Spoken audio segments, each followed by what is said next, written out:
Hello, everyone, and happy Friday. Welcome to another session of our Digital Friday Lunch, which is an event organized by the European Campaign Playbook. We are a community of campaign and communication professionals who who come from different backgrounds, very different values and ideologies. There is one thing we have in common. We are pro-Europeans. We want to create a community. We want to help each other in winning the key campaigns that are taking place in our continent. And to do that, we always love to bring the very best and the brightest and the people who are doing the most interesting work in the field. And that's who we have today. I will introduce our guest in a minute. There is two ways you can follow us today. One is following on social media, Facebook, YouTube, Twitter, Periscope.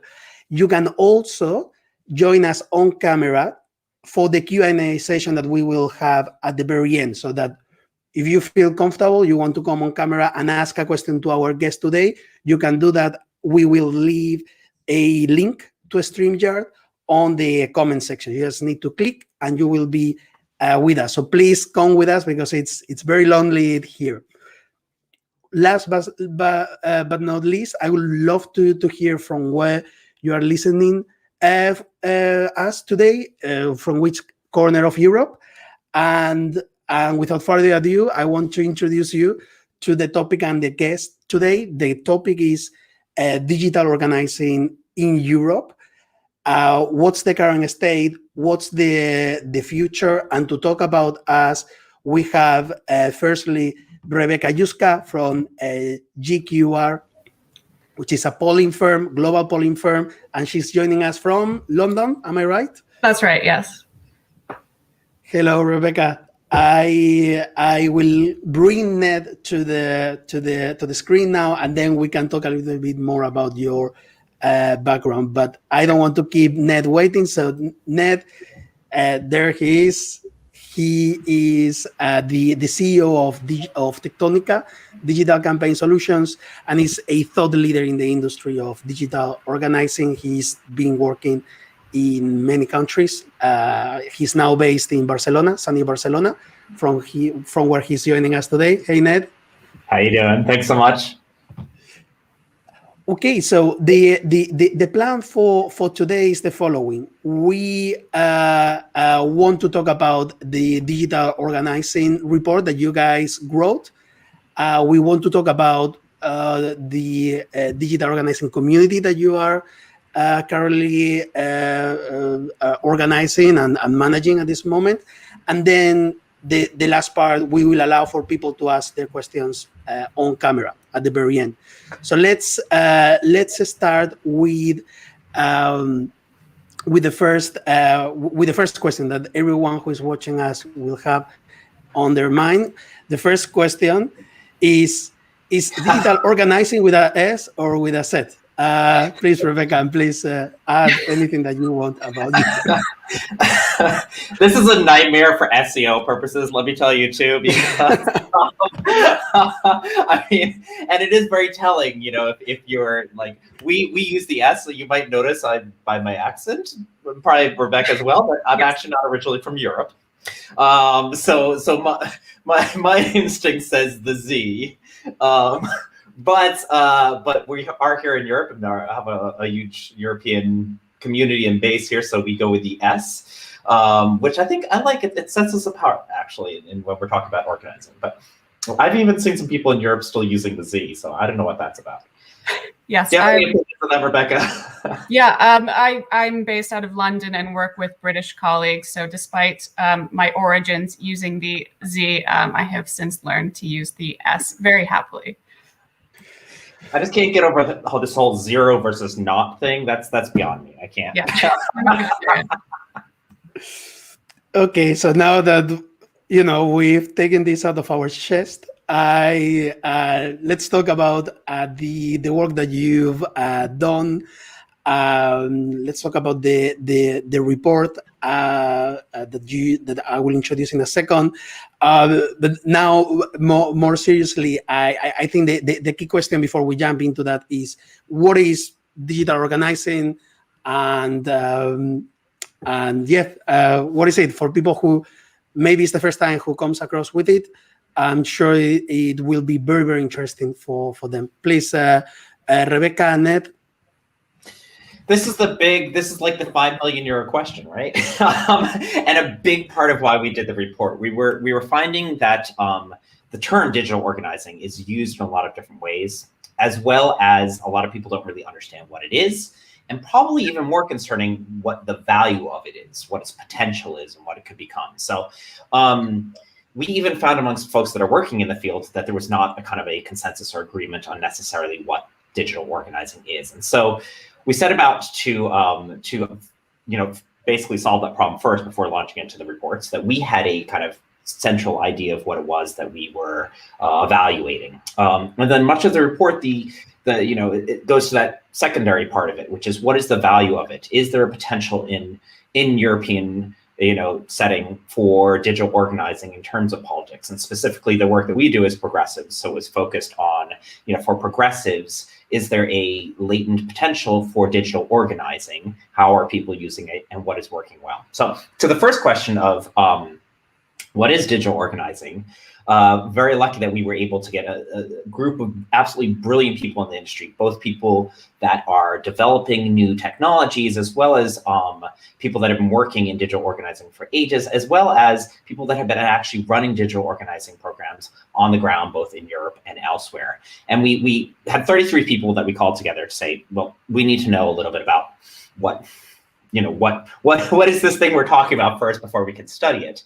And we heard from folks a lot of different examples and a lot of different things about what it was. But there's general agreement that digital organizing, the underlying components to define digital organizing, were that it offers transformational development of activist leadership and agency, that it builds relationships, that it enables activism to scale and grow a pool of supporters.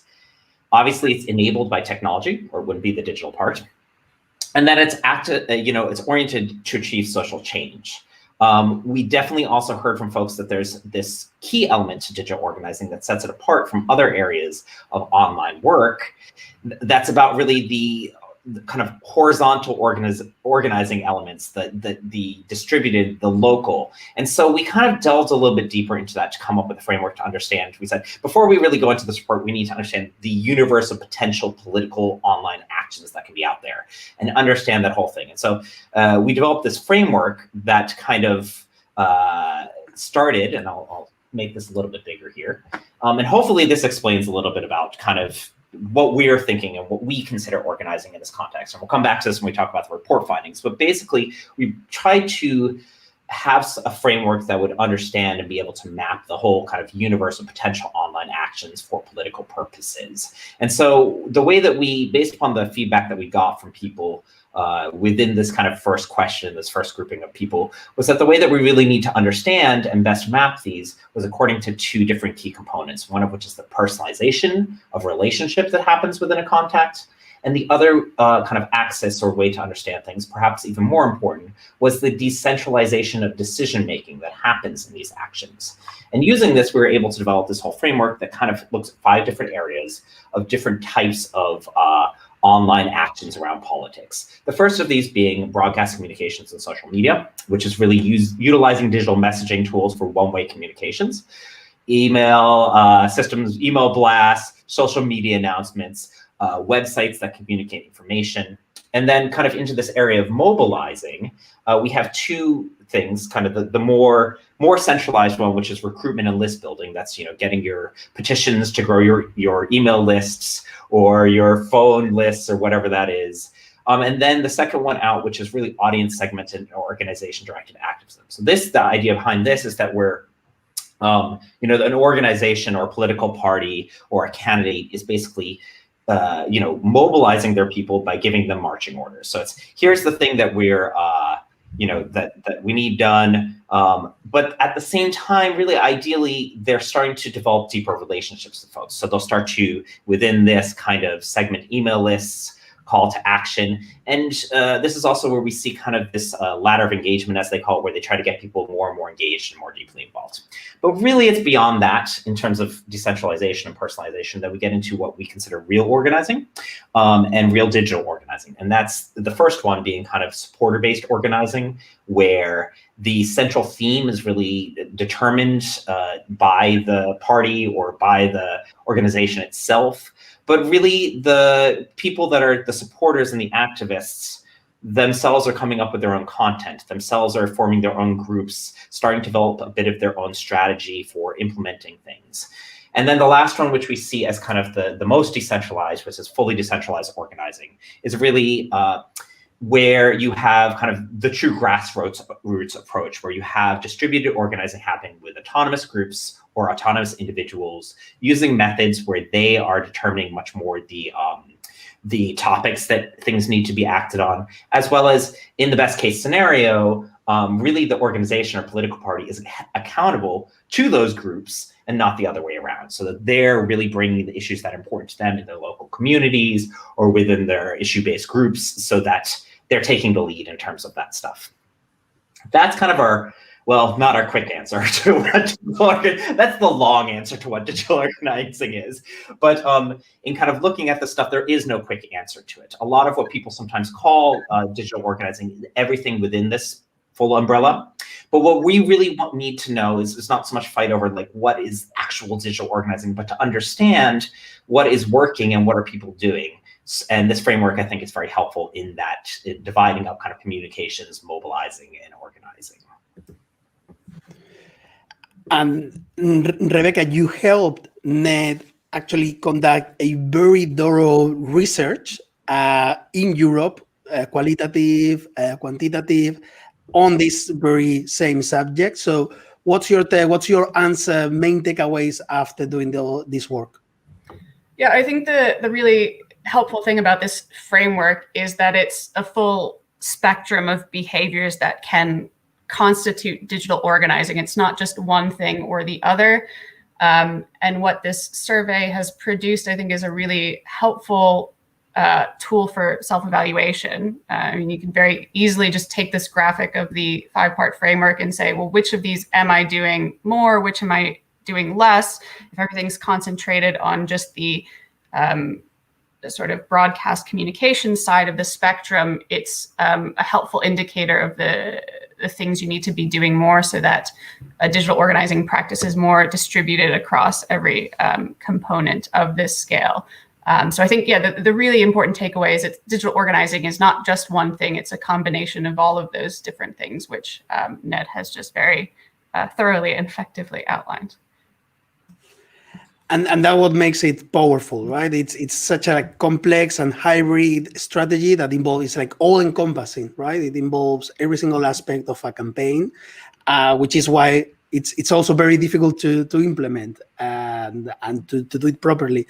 We'll talk more about that, but I wanted to first share with everyone who is following us the report itself, the website where you can download it, and now ask Rebecca and Ned, what are like your 1, 2, 3 takeaways from this report that we're gonna share with everyone.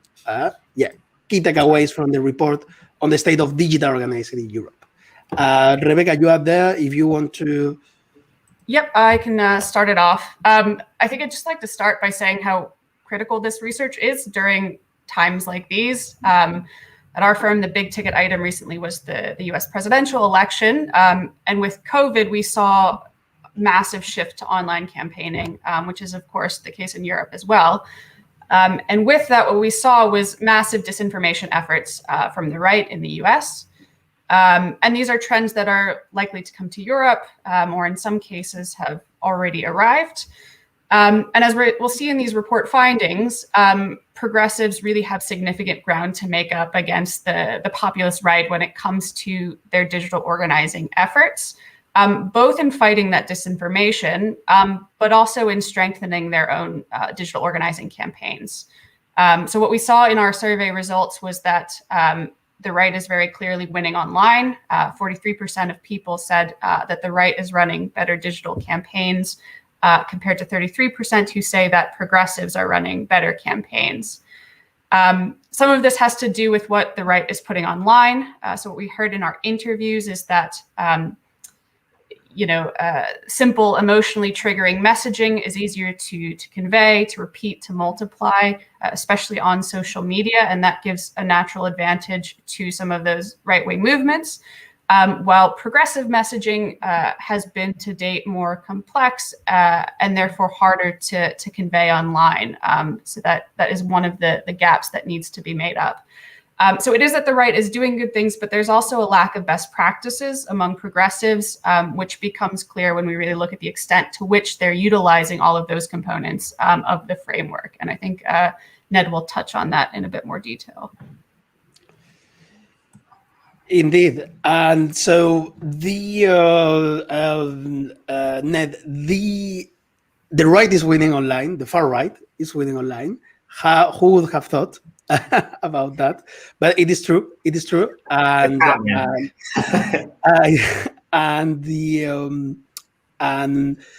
so that is the beginning of the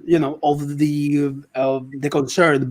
But to be in a more to put ourselves in a more optimistic or a little positive way, there are a lot of things that progressists and you of course are doing your bit, but there are a lot of things that progressists can do to bring best practices, to use best practices. I think that's at least my key point. And you did this amazing report over the summer, and then you have it, you present it very nicely.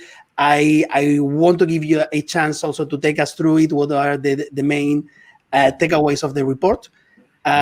So please, you have the floor. Yeah, I will share your screen now. Rebecca, do you want to start with methodology just to talk about how? Yeah, sure. I think that would be a good place to start, just with what exactly we did to get to this report. If we want to scroll down one more. Next one. But yeah, so what did this study actually consist of? So the report was informed by an online survey of 150 people from progressive organizations across Europe.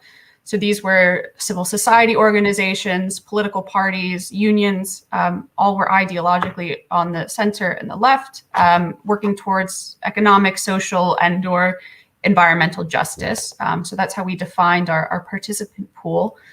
And these people were sourced from a mapping effort conducted by Tectonica, where they identified over 1,100 organizations across Europe that met this criteria. And then these people formed the basis of our participant pool. As far as content, what types of questions we asked. So GQR drafted the survey, incorporating feedback from that July workshop, which Ned mentioned, where we talked about defining digital organizing.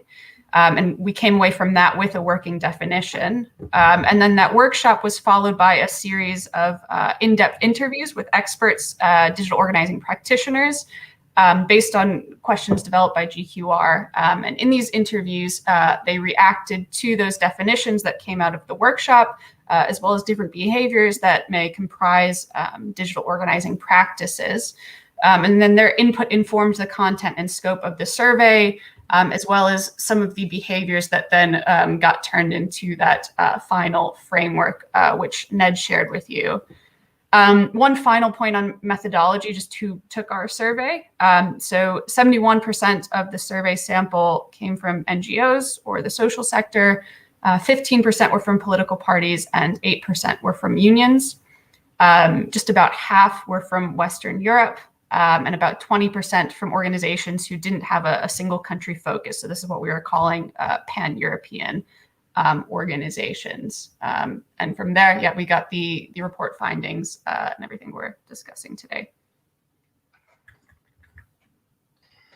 I'm going to launch, and obviously this first one we kind of covered, which was that, specifically there is this brand of kind of far right or populist messaging that's going on in the right, where we see these rise in kind of more populist right-wing movements. That really, one of the things that we heard very clearly, both in the qualitative and quantitative data, is that social media, the reach of social media for relaying complex messages for progressives is a lot harder, that there's not kind of this level playing field where you can, look at more complicated issues of marginalized populations and communicate those as well. I think for folks that are, this being kind of a pro-European Union group, I think something that is really core here to point out is that this is one of the key struggles for anyone doing pro-European work, where it's, the message of what the value of Brussels and the European Union is and the Parliament is going to be a lot harder to convey than kind of the fear and skepticism and the anti-immigration components that come into something like that. So I think that, even those that are not progressive, this probably that are doing pro-European work probably have a lot to look at here in terms of concern.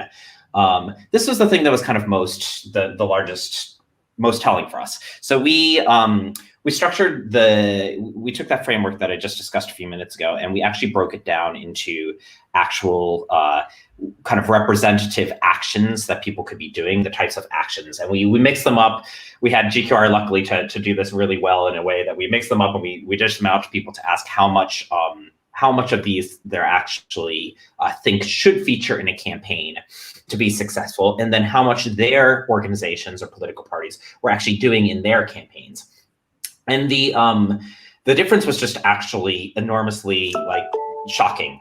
We saw that there was this huge difference. Basically, the only area where people were doing what they thought they should be doing was in broadcast communications and social media, so more that one-way centralized kind of efforts. But the further out that you got, the more decentralized and more personalized that the interactions got, the less people were actually featuring them in their campaigns, despite knowing very much that they should be doing those things for those campaigns to be successful. So we're very clearly within our efforts either haven't figured out how to do, or some other, we'll look at some barriers in a couple of minutes, but it was very clear that people are not doing what they think they should be doing in order to run successful campaigns, from the folks on the center and to the left. Do you want to talk a little bit about barriers? Yeah, sure. So we know what good digital organizing looks like from our framework. We know from that previous slide that people value it. So the next question we wanted to answer is, why aren't people doing it themselves? So we asked people to pick from this list on the screen here, the 3 things which are the biggest barriers to a successful digital organizing campaign.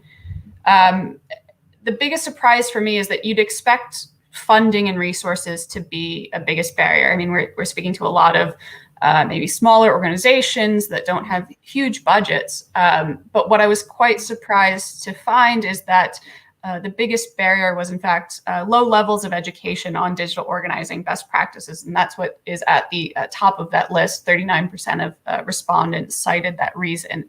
Lack of hard skills ranked 3rd behind funding and resources. So these findings tie back into that previous point that it's not just the populist right, the far right, that's doing better, but that progressives themselves are not doing well enough.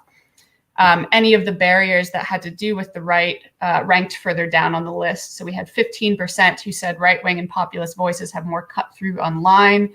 11% cited disinformation campaigns.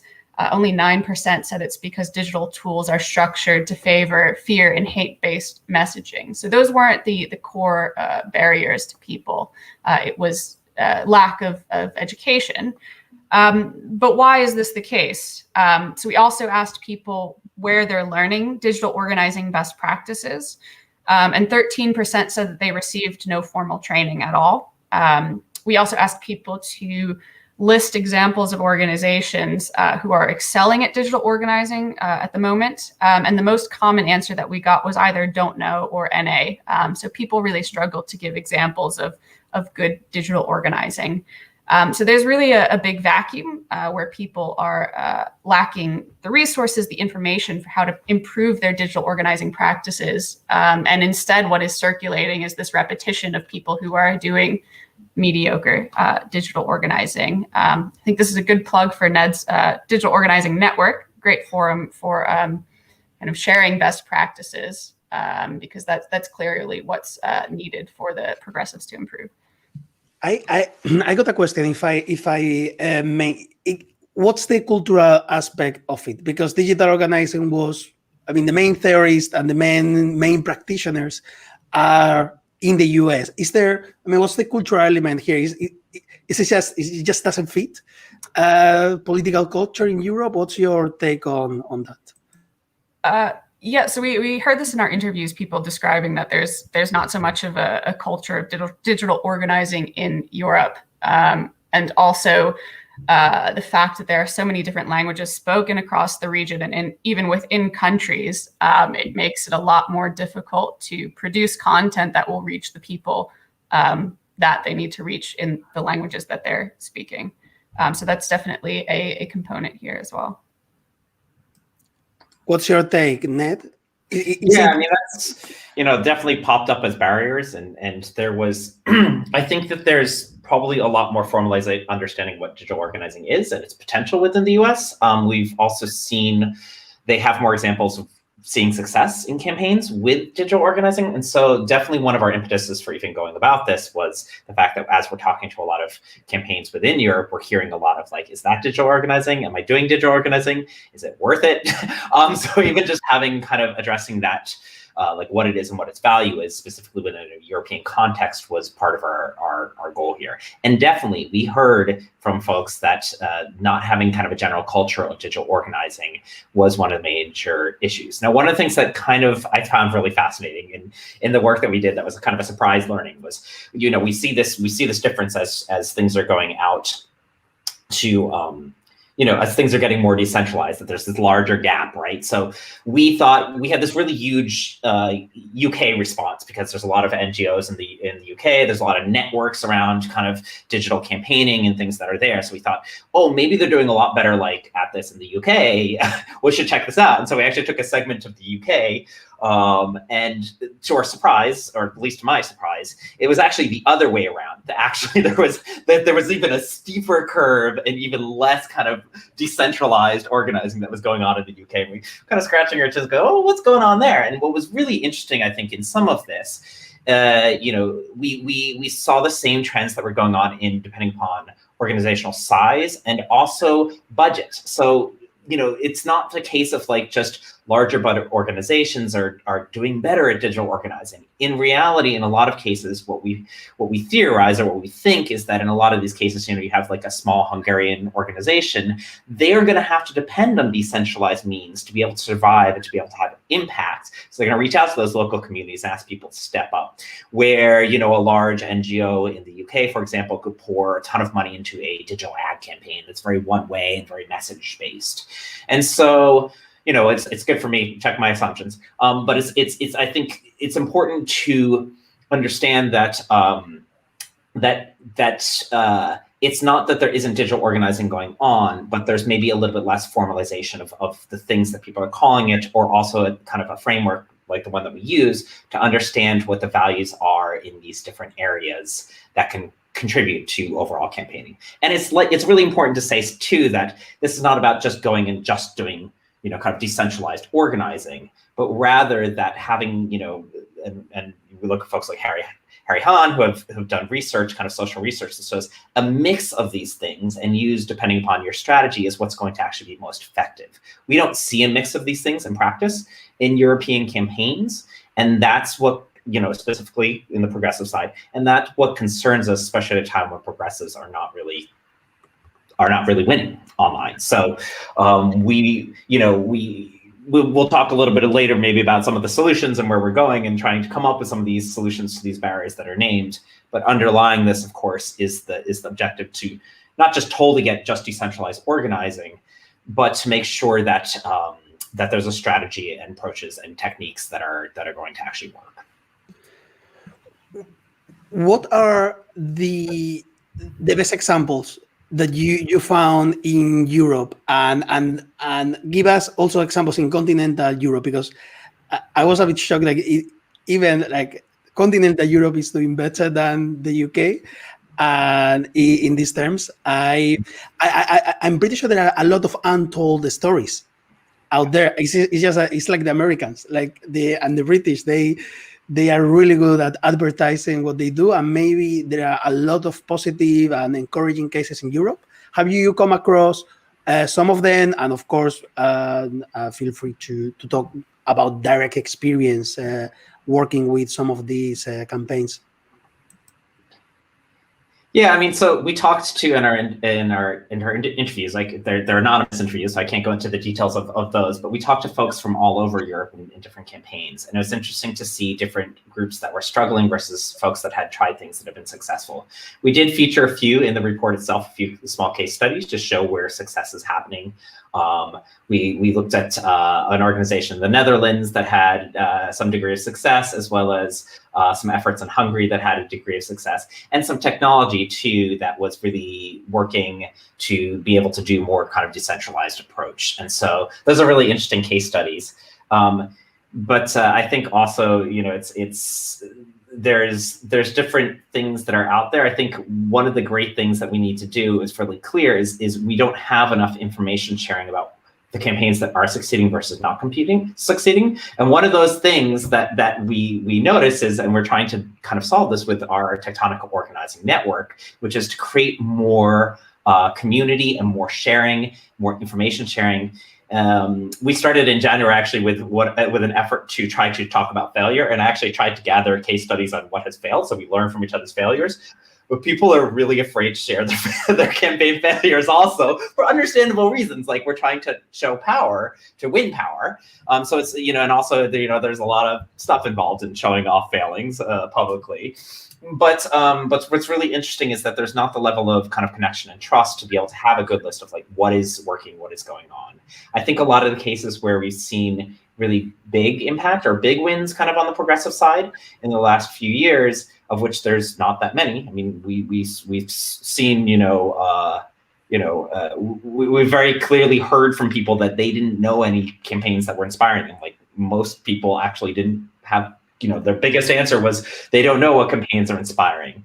But I think there's something that's really good here that's really important, and we hope to elevate, which is that a lot of those campaigns that are doing really successful practices and getting a lot more distance are not necessarily the big kind of showy campaigns of large organizations, but a lot of the grassroots organizations that are being able to make significant impact through much more decentralized means.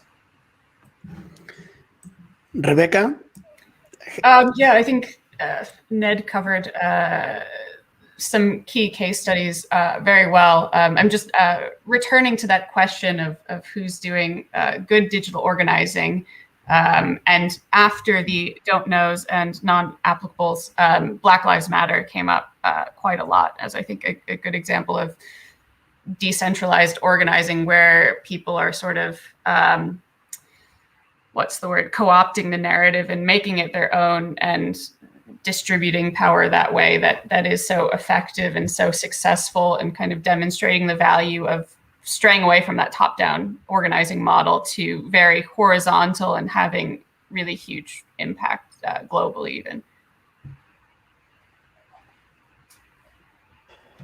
All right, so I think we've touched upon, and that's, by the way, what I love about these chats, because we jump from one topic to the other and we say, screw the agenda. I love it.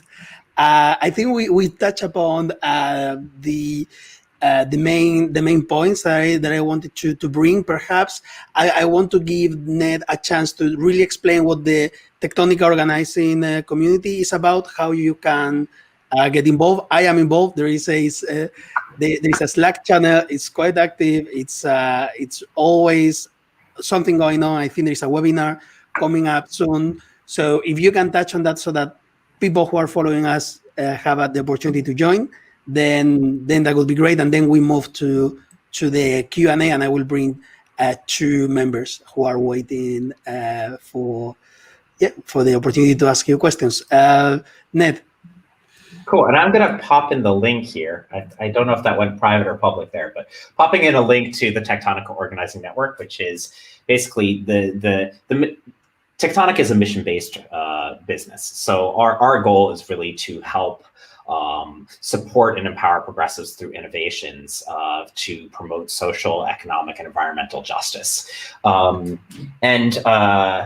beyond the work that we do with clients, we wanted to make sure that there is, we got reach kind of beyond that to the broader communities of progressives making change. And so the year before last year, a year and a half ago, we started this organizing network, which is really started off just kind of as a glorified newsletter that put together everything that we saw highly curated as the most useful resources for doing this kind of work.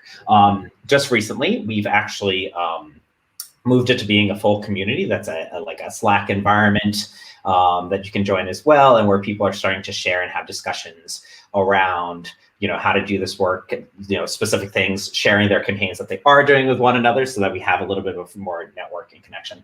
And as well, one of the things that's really great about this is we're starting to dive in actually in some of these big questions that we have unanswered from this report. One of the big questions that we've seen kind of coming out of this is, of course, if we need to, of course, if we're going to succeed at this, we need to have a way to measure organizing better. We need to have a way to understand what is succeeding and have more best practices. Part of the problem with the education around best practices with the education part, but we realize a large part of it too is that this is a very new field. And there's not a lot of solid best practice work around it. So we're trying to really do our best to kind of help develop that, first by understanding how we can measure this stuff, how we can talk about it, how we can even dive into kind of the science behind digital organizing, which quite honestly is a lot more nebulous of a thing than some of this stuff. So we're actually, one of our first things is next Thursday, we'll be having a community discussion, 3 o'clock Central Europe time. We'll be having a community discussion to talk about how do we actually measure organizing. And we're going to be also rolling out very soon. We have a fabulous new lead for our Tectonica Organize. Veronica is our new lead, who comes from Poland, has some amazing experience, ground level experience with doing organizing, digital organizing specifically. And so we have this wonderful opportunity too. We're going to be building in trainings. We're going to be building in a resource center, and all these kind of things are soon coming out of the organizing network. So that's a place to definitely be and not to miss, because there's lots of exciting stuff coming out there, so that we can not just identify the problem as we did with the report, but hopefully put into practice ways that we can be doing better and winning these campaigns, which is our ultimate goal. All right, Ned, would you like to say or to show us anything about the report before we move to the Q&A? I think I'm good. I'm ready for Q&A. Yeah. Okay. That's okay. So for those of you who are following us on social media, I'm gonna post the link so that you can join and ask questions to Ned and Rebecca. You can also be part of a very interesting conversation that is taking place in the private chat that we have about who invented pizza. And bringing you, as the people from the US, we all think we invented everything. So for some reason, I don't get it. So bringing you that person, the inventor of pizza, is proud Hungarian and European Danish. Hey, man, it's so nice to see you. I hope the Q&A is about pizza, because it is lunchtime and I haven't eaten yet. So Definitely. How are you? Oh, so nice to see you, Ned. And hey, Rebecca. Hey, Sebastian.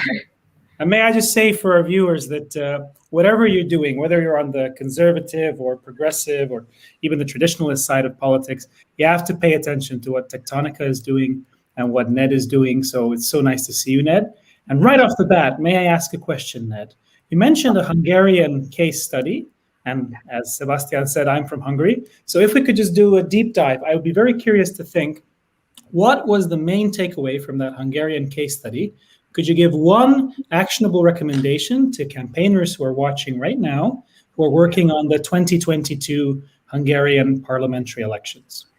I mean, I think the main takeaway, without going, it's funny because we heard all kinds of things heard a lot of Hungarians talking about this. We had some discussions around it too. The main thing, of course, is especially Hungary wasn't the only case where we looked at a lot of countries that are dealing with rising authoritarianism. And we saw that not just in Hungary, but in other cases. And we talked to a lot of kind of community social leaders, social movements that are working with this, as well as, of course, people doing, more traditional political work. And there was the threats that people are facing with kind of doing this work with, in some places, not Hungary so much, but we talked to people from other places that were facing in Eastern European countries and things, people were talking about threats of violence that they have when they were doing organizing, all kinds of things that are specifically difficult, as well as things like government, use, kind of unethical use of data sources, things like that, that really make the power differential very asymmetrical. And the realities of having to kind of use digital organizing to empower and to kind of cut through that. And so in this case, it sounds like what we've heard from Hungary is there was a lot of where things have been successful was where a lot of, this specifically around the kind of Hungarian from the Budapest mayoral elections, a lot of the key to this was coordination that's going on between different efforts and making sure that that it's not kind of solely placed, but also really cleverly finding ways to engage people in spaces where people might have a little less hope around, their involvement being actually leading to some degree of change. And I think that where, the kind of cleverness that came in with the Budapest mayoral, I'm not the expert on this. I didn't actually do the deep dive on the case study myself. From what I understand of it, the brilliance of it was coming up with a way where people, there wasn't a traditional way to do kind of a nomination process within this. And there was not a structured way to do that. So they kind of informally figured a way to do this online that involved a lot of the different organizations that would want to do this, and also strategically place them politically to be able to have more power instead of fighting against each other. In that process, too, engaging a lot more people that might otherwise be engaged in just election day politics. And so it's kind of coming up with clever ways to creatively find where people can have more of a say, even if those are not traditional structures within that. I thought that case was particularly interesting because of the kind of, we're seeing a lot of to have a proper theory of change in a lot of these things in asymmetrical power situations. There has to be a really high degree of creativity, of course, to be able to figure out how can we actually organize what we have there. The real power comes from the organizing, the coordination, the connection between people. And I thought that was, in that specific case, and we've seen it elsewhere as well, something that really spoke true to the potential, basically. Thank you, Ned. And now let me introduce you to Alicia, and with her we will jump into we will go beyond the campaigns wall. She's appearing on the screen now. Hey everyone. Hello, Alicia. Hi. So Alicia comes from the advocacy world.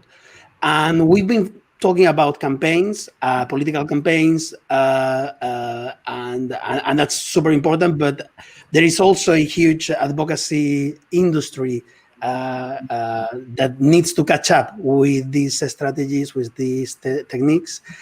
So perhaps Ali can tell us a little bit more about it, and then Ned and Rebecca, if you had any experience or any interesting takeaway for the advocacy public affairs industry on how they can use digital organizing, that will be super interesting for a lot of our followers. But Ali, please go ahead. Yeah, absolutely, and thank you so much, Sebas, because that was literally the question I was going to ask. I was just going to say, obviously, you guys, you're focused on the progressive side of things, and it's super interesting to hear that because you target audiences, quite advanced in the way they do stuff. However, I work for the enemy. I work for Big Pharma and, the medical devices industry. So it's super interesting from my perspective, because making sure that they organize themselves and making sure that there's alliances and work together to make sure that, their objectives are met is quite complicated. And there's a massive reticence to adapt to new digital means, be that because there's, a lot of fear within the industry to do that stuff that will be, that will trigger the media to be extremely skeptical towards what they're doing based on past, worst practice. So for me, it's really, really cool to see that, because in the end, when I do public affairs and when I work with my clients, we are doing organization in some sense, in the sense that, we have to speak with KOLs, we have to speak with professional bodies, patient groups from the pharma side, and we have to organize them. And currently we're doing, purely digitally. However, there's, this reticence to move towards grassroots lobbying and, more widespread advocacy work. And I just wanted to know, from your professional, albeit, very anti what I do perspective, what is your advice? What do you think are the main obstacles? And do you think that things like the framework that you've presented is applicable if it is, slightly tweaked to audiences like the ones that I'm targeting? Yeah, and this is interesting too, because sorry, jump in here. I'll also let Rebecca add some. But I'm sorry, Ned, you're gonna give advice to big pharma, so well, this is the thing. I'm not worried about. I'm not worried about, because the core of organizing is really about undoing asymmetrical power situations. So like, I'm not worried about giving our techniques to the right, because the far right, big pharma is another story because it's a little more complicated, but I'm not worried about giving out like advice to the other side or whatever, because like the far right, they can launch an anti-immigration campaign and get really far in it. They're getting very far in it. They got that, so we don't, like, I'm not worried about that. We need to do organizing, and we have a lot more to gain kind of with progressive side by figuring out how to, get those complicated messages out. I think pharma too, if we're talking about things like making sure that there's not anti-vax people, like with crazy theories, there's probably some overlap too with stuff that's there. And I think, at the end of the day, the reason, I think what is important for the good is, in general, whatever that is that people don't believe the way they used to. People don't consume the information the way they used to. We used to have classical advocacy campaigns that were one-way messaging campaigns, went through the press, went from politicians, went through all these traditional means, and they worked really well. That's not the world today. The world, people consume information in a much more decentralized way, and their basis of trust, their locus of trust, they start from a default place when they hear from authoritarian voices. So you see these kind of classical authoritarian, traditional like establishment politicians just being completely destroyed. And I think that's because they're just using the old techniques of one-way communication, and thinking that people are going to trust them from that. But that is not the way that general populations anymore kind of consume information or earn trust. It has to be more decentralized to be functional. And so we see a lot of advocacy campaigns that are really stuttering and failing in general because they haven't adapted to a mode that shows that these campaigns really only function when you decentralize them, when you give people a place that changes the dynamic, where they're not being talked down to and shouted messages at, but where they have a seat at the table, where they have, value. I think that technique inherently is going to promote progressive ends. I'm not worried about like big money forces or the far right taking those techniques, because at the end of the day, if we're giving people a voice and giving them a seat at the table, it's going to result in progressive ends, a more tolerant world, a more progressive world, a world that's more democratic. What I'm really worried about is people coming up with blaming everything on immigrants or trans women or whatever the thing is. That's a really easy message that goes out online right now. So in terms of like, we don't do that. Sorry, don't worry. That's awesome. Completely going against my morals and my ethics. Yeah, and in terms of pharma, I think there's some alignment of stuff too. Like we want vaccine messages, we don't want wild out there. But how do we get that message out in a way that it's heard, that's not just a classical one-way communication thing, that people actually hear it and will reach those people, so that there's not an enormously skeptical group of people. So, like that involves listening to them. That involves giving them a place. That involves mirroring that the people that develop vaccines are real human beings, just like they are, with motivations and, No, absolutely. And I think that linked to that, the vast majority of the work that I do tends to be around awareness raising, awareness raising on certain conditions and diseases, because that is the way you can lobby your way through, to make sure that new treatments are available. And obviously, clients have their own interests and they tend to be, based on commercial objectives.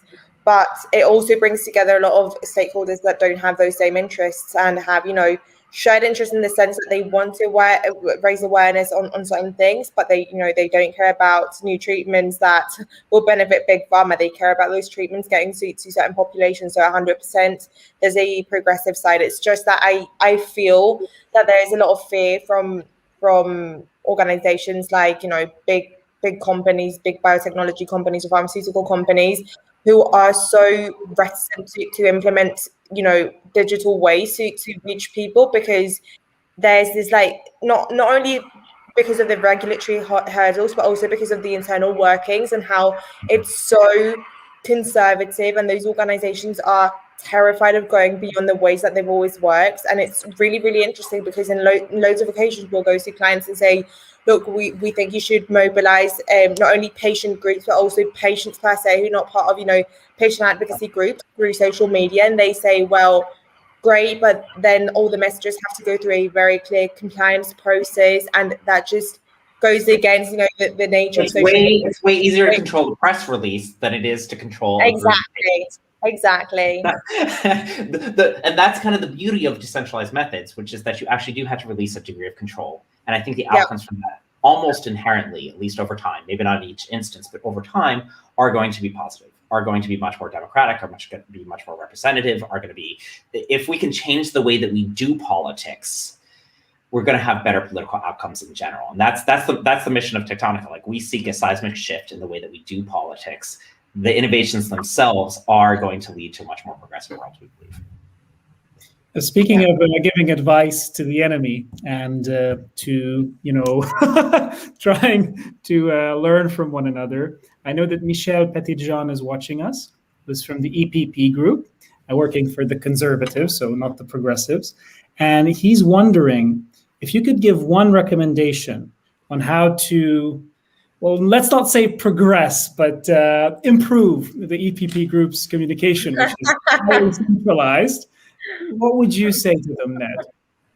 I think the EPP has great communications. Actually, I'm paying attention there, and actually think they've got one of the best groups, like Facebook messaging that have real people. They have authenticity there. I think I'm actually really impressed with the communications.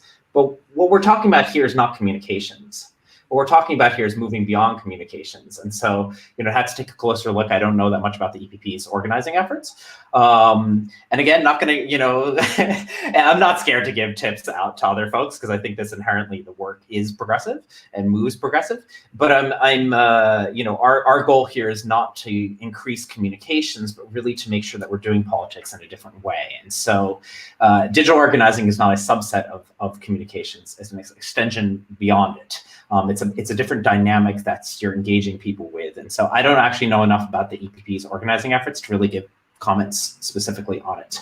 But I would say a lot of European parliamentary groups definitely have, from what we've seen, both in the data and in general, have a ways to go, like much of Europe in general, towards moving towards more decentralized methods. And so I'd be curious, again, I don't know what they do for organizing, but I'd be curious to see what's out there. My suspicion is there probably would be some more decentralization that could happen with mobilizing and with organizing. Definitely. And could I mention a best practice from our colleagues in Renew Europe and ALDE?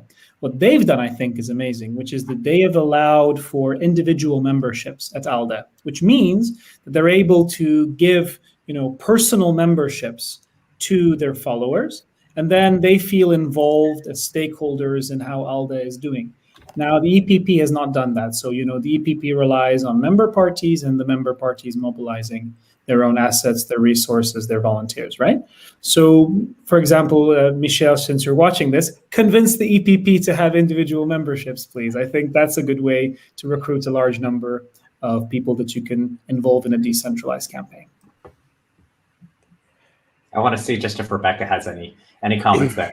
Yeah, I think something that would tie into all of the questions so far, and this is kind of a first step that GQR's digital practice does when evaluating a campaign's digital organizing or just digital operation in general, is that it doesn't necessarily have to be a from scratch operation. I think a really good starting point for many types of campaigns is just to evaluate your existing networks. So Ned talked about building trust, and people trust messengers that are familiar, that they know. And by being on social media, we all inherently have networks that we can organize in.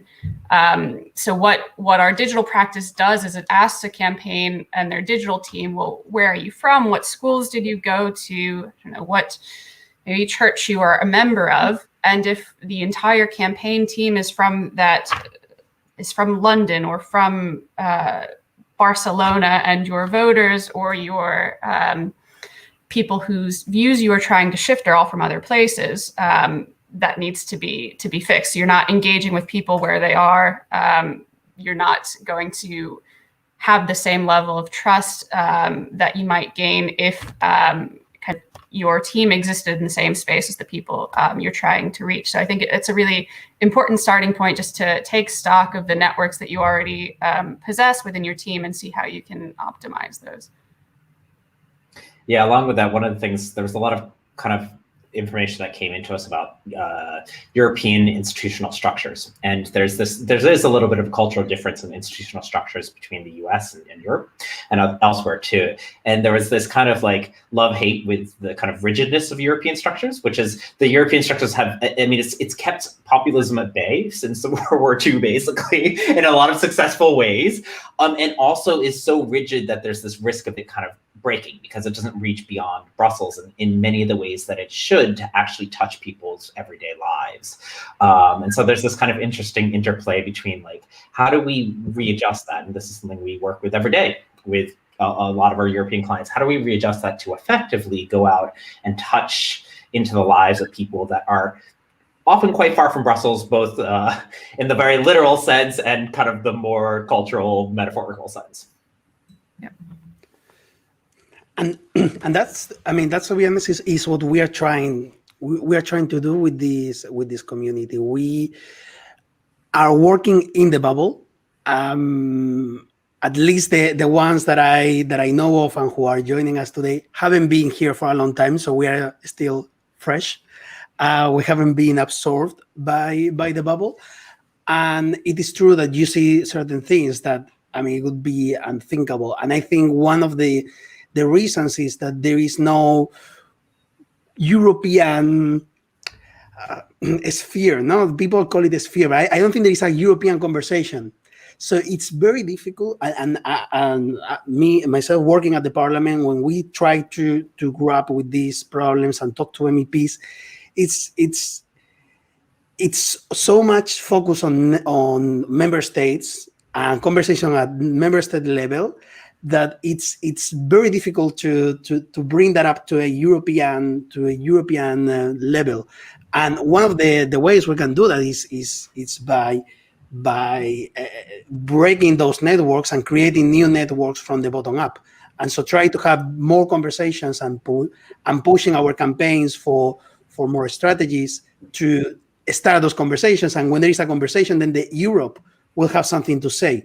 But as long as it is a conversation, different conversation in each member state, then it's going to be very difficult for the bubble to reach and say, okay, this is where we stand as Europeans on XYZ issue. And well, that's we are following you guys, what you do. You're always one step ahead, and we are trying this community, which is, by the way, we do it on our free time. So this is literally our lunch. And I hope you ate. And we want to continue doing more organizing. We are planning to do a lot of things. Our remit is what we call pro-Europeans, which also include people like Dennis. No, just kidding. It is true that you know that pro-Europeans. By the way, Dennis is the most pro-European and knowledgeable guy that you will find in Brussels. I can tell you that. But we are trying to bring from left to right, because, you know, like when it comes to Europe, the conversation is more about values rather than I want this tax, those, you know, this income tax to be up or down. It's more about, right now, it's more about what are our values, what we are fighting for in different corners of Europe. So we're following you. We're always very, very interested in connecting in the future. Hope we have a chance to do that. We want to keep those sessions 1 hour long, because then we need to go back to work with Big Pharma or to work with the conservative forces, etc. And so I think we can leave it here. I would only ask one last thing from Rebecca and from Ned, which is something we always do with our guests. Recommend us a book, a movie, something that you really liked about digital organizing or about something else. And we will make sure that we share it with our community of growing community. We are now more than 200. So, Ned? Yeah, anything by Harry Hahn. I mean, how organizations develop activists, I think is like one of the best go-to for a new thinking about this. That would be is like super key, and it's kind of a game changer. Like I really recommend that, especially if you are political parties, to look at like how thinking about how decentralized models, are really at the core of this. That's a tough question. I've been reading very non-work related books recently to take my mind off of being in lockdown and not being able to travel.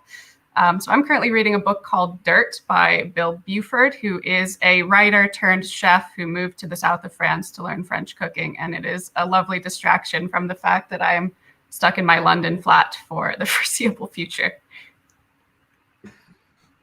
And that's great. We will make sure I will find those references. We will share them with everybody. And with that, and on a very positive note, a very optimistic note, I want to say thank you. Continue to keep up the good work, and have a great weekend.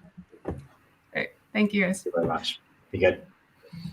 Thank you, guys. Bye.